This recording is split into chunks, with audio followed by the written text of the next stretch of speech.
தெலங்கானா மாநிலம் ஜெயசங்கர் பூபால கட்டாரம் நெடுஞ்சாலையை அடுத்த வனப்பகுதியில் இளம்பெண் ஒருவரின் சடலம் கிடப்பதாக போலீசாருக்கு தகவல் கிடைத்தது. சம்பவ இடத்திற்கு விரைந்த போலீசார் இளம் பெண்ணின் சடலத்திற்கு அருகில் கிடந்த ஆதார் கார்டு ஒன்றை கண்டெடுத்தனர். அதனை வைத்து அங்கு சடலமாக கிடந்தது பூபாலப்பள்ளி மாவட்டம் வடித்தலா கிராமத்தை சேர்ந்த குமாரசாமி என்பவரின் மகள் வர்ஷினி என்பதை போலீசார் உறுதி செய்தனர். வர்ஷினியின் தாய் 20 வருடங்களுக்கு முன்பு இறந்துவிட தந்தை குமாரசாமி கவிதா என்பவரை 2வது திருமணம் செய்து கொண்டது தெரிய வந்தது. 10 ஆண்டுகளாக பக்கவாதம் நோயால் பாதிக்கப்பட்ட குமாரசாமி உடல்நலக் குறைவால் இறந்த பின்னர் வர்ஷினி சித்தி கவிதாவுடன் ஒரே வீட்டில் வசித்து வந்த நிலையில் மாயமானது தெரிய வந்தது.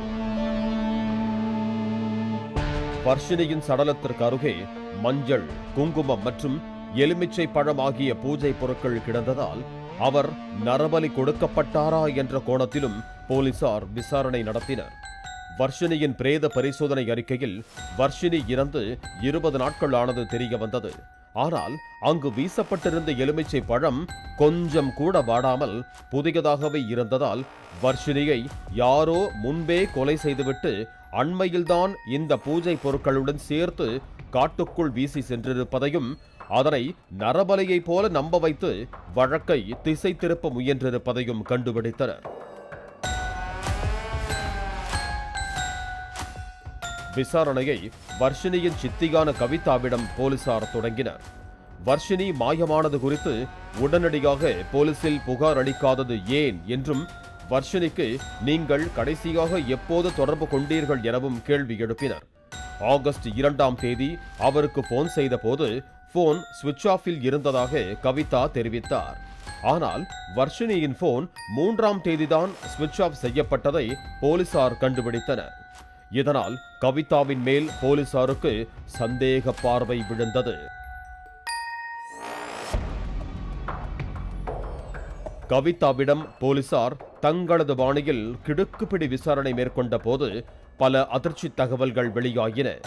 கவிதாவின் கணவரான குமாரசாமி பக்கவாதத்தால் படுத்த படுக்கையாக இருந்தபோது கவிதாவிற்கு மனம் அலை பாய்ந்துள்ளது.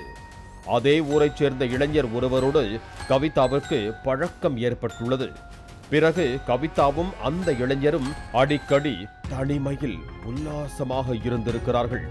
இது குமாரசாமிக்கு தெரிய வந்த நிலையில் கவிதாவை எச்சரித்துள்ளார். தனது தகாத உறவிற்கு கணவர் முட்டுக்கட்டையாக இருப்பதால் படுக்கையில் இருந்த கணவரின் மூச்சை நிறுத்தி கவிதா கொலை செய்துள்ளார்.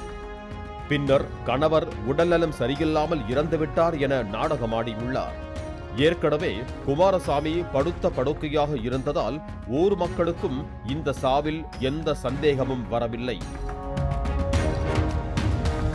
தகாத உறவிற்கு தடையாக இருந்த கணவரின் கதையை முடித்துவிட்டோம், இனி காதலனோடு உல்லாசமாக இருக்க தடையில்லை என நினைத்த கவிதா அடிக்கடி தனது காதலனை வீட்டுக்கே அழைத்து வந்து தனிமையில் இருந்து வந்துள்ளார்.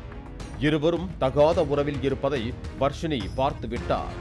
தனது சித்தியை சப்தம் போட்டதோடு தனது தந்தை இறப்பில் சந்தேகம் இருப்பதாகவும் வர்ஷினி கேள்வி எழுப்பியுள்ளார்.